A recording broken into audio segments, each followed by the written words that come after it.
Ser podcast.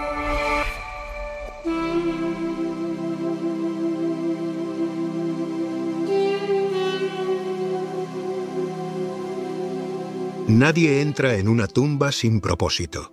Vivos y muertos se aventuran en la oscuridad buscando algo. Unos persiguen el conocimiento, otros la fortuna, la belleza o la fama póstuma, pero todos dejan su rastro. Lo cierto es que una necrópolis no es un lugar de reposo donde el tiempo se detiene. En su abrasada piel y sus entrañas tenebrosas pervive como en ningún otro lugar un tejido de vidas paralelas y cruzadas que hablan de esplendores y despojos. La urdimbre de esa tela es el tiempo, que en el antiguo Egipto se cuenta en milenios, y lo es todo, porque no hay vida sin acción, y no hay acción sin tiempo.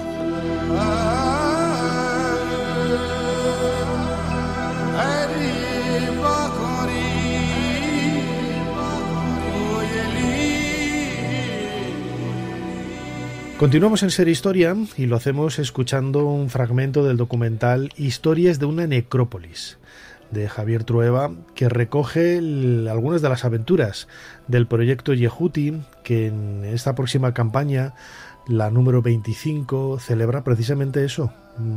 25 años excavando en la tumba de Yehuti y de Heri en Drabo el Naga, uno de los lugares más golosos desde el punto de vista arqueológico en la orilla oeste de Luxor, en Egipto.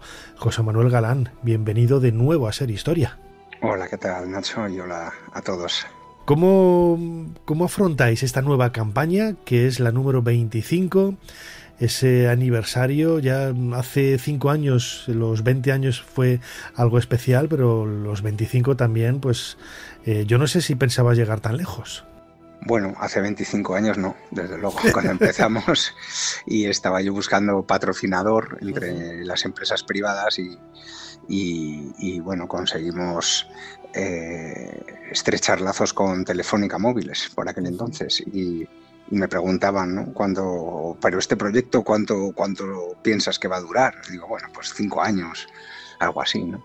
Y bueno, vamos a por el 25 y todavía queda mucho por excavar y mucho por descubrir.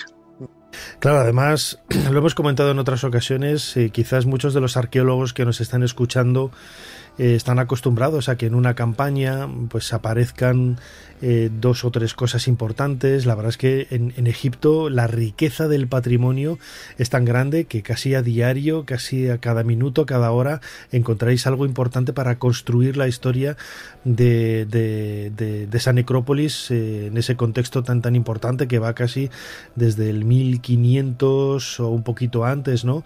Que es hasta el reinado de Hatshepsut, incluso mucho después, ¿no? Sí, la verdad es que el secreto de Egipto es que precisamente por la sequedad del terreno, las cosas, incluso las más frágiles, las más vulnerables, se conservan fenomenalmente bien, ¿no? Desde las telas a las piezas de madera, la pintura, y eso hace que los hallazgos sean más numerosos que en cualquier otro ámbito donde se excave, ¿no? Eso es el secreto de la egiptología y de la arqueología en el Antiguo Egipto, ¿no? Pero además nuestro yacimiento ha sido especialmente rico no solo en descubrimientos en general, sino en la variedad de descubrimientos, porque empezamos con las tumbas de Yehuti y de Heri, que estaban decoradas en relieve. Ya alcanzamos la cámara pintada de Yehuti, con las paredes y el techo escritos con el libro de los muertos, que es uno de los hallazgos principales, es un texto muy, muy importante para la historia de la religión y para la historia de la civilización egipcia. Pero es que luego, excavando fuera, pues encontramos el pizarrín de escuela que probablemente utilizó Yehuti cuando era pequeño para aprender a manejar el pincel. Encontramos 50 ramos de flores que se habían utilizado para despedir a un difunto en un funeral de hace 3.000 años. Por supuesto, el jardín maravilloso de hace 4.000 años, del año 2000 a.C., con semillas, con el tronco de un árbol todavía en pie. Es decir, la suerte que hemos tenido es que el yacimiento nuestro pues ha dado no solo muchos hallazgos, sino muy, muy variados, de muy distinto tipo, ¿no? Y eso para nosotros es fenomenal, porque nosotros lo que nos gusta es aprender, ¿no? Y aportar a la ciencia como investigadores. Y el yacimiento ha sido pues maravilloso en ese sentido. Hemos aprendido con él un montón de cosas que no sospechábamos y hemos podido hacer aportaciones a la egiptología mundial que no esperábamos, desde luego. Además, escuchándote, lo que se da a entender es que este yacimiento, esta necrópolis, lo que demuestra que es casi un ser vivo, ¿no? Porque lo que está ofreciendo es un recorrido de casi 1000 años de historia o incluso más, de diferentes momentos de la historia de Egipto, que va desde el Reino Medio hacia el 2000 a.C. hasta casi la época tardía, grecorromana, es decir, casi 2000 años de historia, y todo ello pues focalizado en un espacio relativamente pequeño, ¿no? Como el tamaño de casi de un poco menos de un campo de fútbol, que es la extensión que tenéis en Drabo el Naga, y todo ello con una riqueza increíble, ¿no? Sí, nuestro yacimiento mide aproximadamente unos 1000 metros cuadrados, y lo que es bonito es que se ha convertido en una pequeña ventana hacia la antigua Tebas, ¿no? Que es la actual Luxor, ¿no? Tenemos eso, los primeros hallazgos así importantes son del año 2000 a.C., el jardín, la tumba con la que se asociaba el jardín, pero también tenemos otras tumbas de esa misma época, o el ataúd de Iker, que se hizo enterrar con arcos y flechas, también del año 2000. Las tumbas de Yehuti y Heril, nuestros protagonistas, son del año 1500, fueron reutilizadas en sucesivos momentos hasta llegar a época grecorromana, como tú comentabas. Tenemos unos sudarios de época romana pintados maravillosos. Y es verdad, es nuestro yacimiento, que en principio es modesto, no es excesivamente grande, pero es verdad que gracias a él podemos documentar la evolución de la sociedad durante casi 2000 años de historia, desde el año 2000 a.C. hasta la época romana. Lo bonito también, la suerte de Egipto, es que excavando en una necrópolis no solo aprendemos sobre la religión y las costumbres funerarias de los antiguos egipcios, sino también de la vida cotidiana. Como ellos pensaban que iban a resucitar en el más allá, en carne y hueso, ¿no? Y pensaron que les convendría llevarse al más allá pues todo, desde comida y bebida hasta la ropa, hasta el pizarrín de escuela que utilizaron para aprender cuando eran pequeños.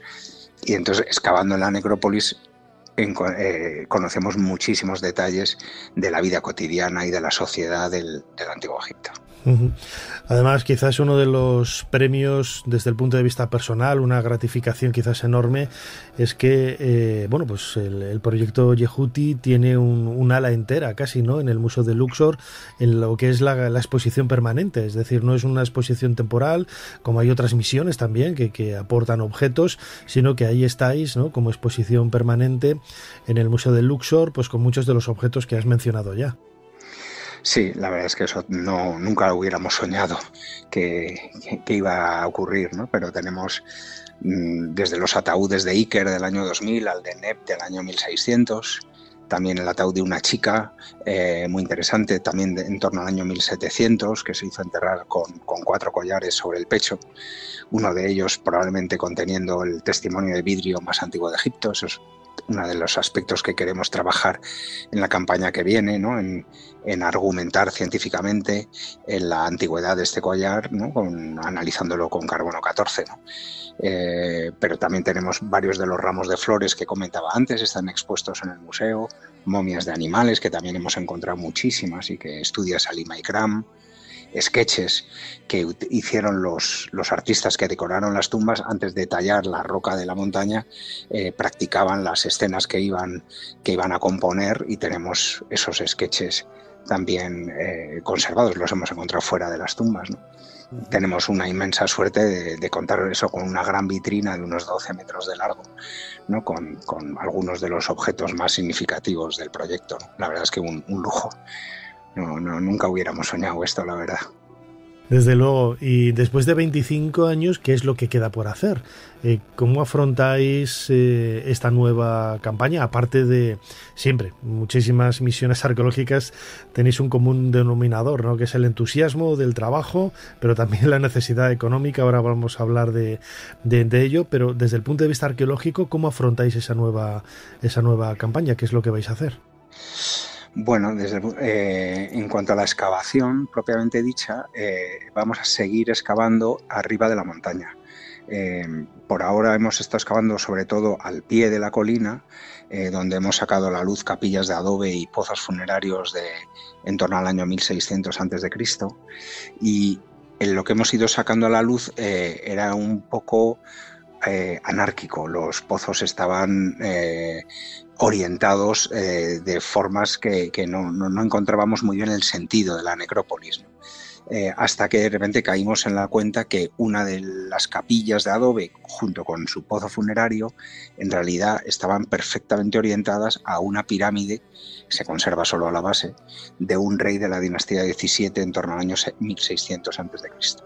Y entonces pensamos que sí, esa capilla y ese pozo y estaban orientados perfectamente al vértice de esa pirámide, a lo mejor los otros pozos y capillas estaban orientados a otras pirámides que todavía no han salido a la luz. Probablemente solo se conserve la base porque eran de adobe y se debieron derruir en época antigua, pero si somos capaces de encontrar las bases de esas pirámides, encontraremos el sentido a la necrópolis, que es lo que buscamos, ¿no? Entender cómo se hacían las cosas, cómo se organizaban, ¿no? En este caso, cómo era el urbanismo de la necrópolis. Entonces vamos a seguir a excavar en la montaña, donde tenemos indicios de que debe haber al menos 2 pirámides de 2 reyes de la dinastía XVII. Una de esas pirámides ya la dibujaban los planos del siglo XIX, los primeros egiptólogos que pasaron por esta zona a principios del siglo XIX dibujaron la base de una pirámide que ahora no se ve, ¿no? Y luego los vecinos alemanes han encontrado la parte de arriba de una pirámide que no se ha encontrado, ¿no? Y ellos ya han agotado, digamos, su área de excavación. O sea que probablemente la pirámide de esa parte de arriba que han encontrado los alemanes en realidad debe estar en nuestro yacimiento. Entonces tenemos estos indicios de estas 2 pirámides que deben estar ahí ubicadas, y entonces estamos trabajando un poco en esta línea, pretendiendo aportar un poco al conocimiento del paisaje funerario de la necrópolis de la antigua Tebas, ¿no? Entender cómo se orientan las tumbas, cómo se organiza el cementerio, ¿no? Antes lo comentábamos desde el punto de vista arqueológico. La propia tumba de Yehuti y la tumba de Geri, que son vecinas, están abiertas al público desde hace unos años. Hace pocos meses los reyes de España estuvieron visitando la orilla oeste de Luxor, ¿no? Y tuviste la oportunidad de mostrarles estas tumbas que yo, bueno, pues junto con Carmen Ruiz, que es miembro del equipo, la epigrafista del equipo, cuando llevamos grupos a Egipto, siempre les enseñamos, bueno, se los enseña, mejor dicho, Carmen, el interior de las tumbas, y tú me preguntas a veces, ¿no? Pero a la gente le gusta. Digo, que es que, José Manuel, es que son una pasada. Los relieves, quizás nosotros estamos tan acostumbrados, o tú estás acostumbrado a verlos a diario, porque es como si fuera tu casa, que quizás se pasan desapercibidos, ¿no? Pero la expresión de la gente entrando en la tumba, viendo la museografía del espacio, cómo se ha reconstruido, la calidad y la calidad de los relieves, las líneas tan finas, los dibujos tan maravillosos de esa arpista, esa escena del ritual de apertura de la boca, etcétera, que son únicos en toda la necrópolis de la orilla oeste de Luxor, convierten a la tumba en algo realmente maravilloso, y yo creo que todavía no eres consciente de ello, ¿no? No. Bueno, es que las tumbas no son como mi casa, son como mis hijos. Y uno piensa siempre que sus hijos son los más guapos. Y yo, bueno, obviamente creo que hemos tenido una suerte también, porque la suerte también te tiene que acompañar. Cuando elegimos esta zona para empezar a excavar hace 25 años, la tumba de Yehuti estaba llena de escombros por dentro, totalmente destrozada. La de Geri ni siquiera no se veía la entrada, había que reptar para acceder dentro, y estaba también llena de escombros. Y bueno, yo me lancé a tratar de excavar y restaurar estos 2 monumentos. y la verdad es que ahora es verdad que son maravillosos como se ven, gracias a los restauradores. Tenemos un equipo de restauradores que son fenomenales, tanto los españoles como los egipcios. El arquitecto Nacho Forcadell ha hecho un trabajo sensacional de musealización de los monumentos, junto con Joan Ibars, Carlos Cabrera. La verdad es que, bueno, lo bonito de nuestras tumbas es que tienen muchas historias que contar. O sea, son estéticamente bonitas, atractivas, pero son como libros de historia abiertos, ¿no? Como un abuelo sentado en un banco en la plaza de un pueblo, ¿no? Que tiene un montón de historias que contar, ¿no? Pero claro, yo soy consciente que no soy objetivo, ¿no? Y a veces digo, pues a lo mejor no son tan bonitas como yo creo, no son tan interesantes, ¿no? Y bueno, necesito una confirmación de otras fuentes, ¿no? Yo creo que sí, además hay tumbas más bonitas que las nuestras, mejor conservadas, pero las nuestras es verdad que cuentan unas historias muy especiales, ¿no? Yehuti fue supervisor del tesoro bajo una de las pocas mujeres que reinó como faraón en el Antiguo Egipto. Su vecino Geri también sirvió bajo una mujer, la reina Madre Ajotep. Es decir, son dos personas que vienen en un contexto histórico muy especial, ¿no? Excavando fuera hemos encontrado también historias de mujeres muy interesantes, como mencionaba antes, la chica que se hizo enterrar con 4 collares, uno de ellos con el testimonio más antiguo de vidrio. Muy interesante también porque debía ser de clase media alta o más bien alta, y sin embargo su ataúd se dejó sobre el suelo. ¿Por qué se dejó sobre el suelo y no dentro de una tumba? Bueno, o sea, es verdad que nuestro yacimiento y nuestros monumentos tienen muchas historias que contar, ¿no? Eso es lo que vamos a intentar hacer en una exposición el año que viene. Es lo que te iba a preguntar, ¿no? Porque estáis preparando en el Museo Arqueológico Nacional. El otro día veíamos en las redes sociales el vídeo que grabaste junto a Tutu, el perrete mascota de la misión arqueológica del proyecto Yehuti, que precisamente nació allí en Luxor junto a las tumbas, y es un proyecto en el que estáis trabajando desde hace ya meses y que vais a afrontar con mucha ilusión, ¿no? Para celebrar esos 25 años del proyecto Yehuti. Sí, en noviembre del año que viene, en noviembre de 2026, inauguraremos una exposición dedicada al proyecto Yehuti en el Museo Arqueológico Nacional de Madrid, y la idea precisamente es eso, es contar las historias, contar cómo es el trabajo arqueológico en Egipto, los principales hallazgos que hemos realizado en estos 25 años. También mostrar el nexo que hay entre el Antiguo Egipto y nosotros hoy en día, porque hay muchas cosas de nuestra cultura, de nuestra forma de ser y de actuar, que se remontan al Antiguo Egipto, ¿no? Desde por qué llevamos flores a los difuntos hasta la idea del juicio final, los objetos de aseo que parecen de hoy en día, las cuchillas de afeitar y los botecitos de cosmética, ¿no? Muchas cosas hay en común entre el Antiguo Egipto y nosotros, ¿no? Y eso es un poco lo que queremos contar en la exposición, ¿no? Será sobre todo basado en fotografías, en vídeos, en 3D, también tenemos un poquito de inteligencia artificial para reproducir en color cómo sería la tumba de Yehuti. Yo creo que va a ser muy didáctica y muy de cuentacuentos, muy de historias, ¿no? Que es lo que a mí también me gusta, ¿no?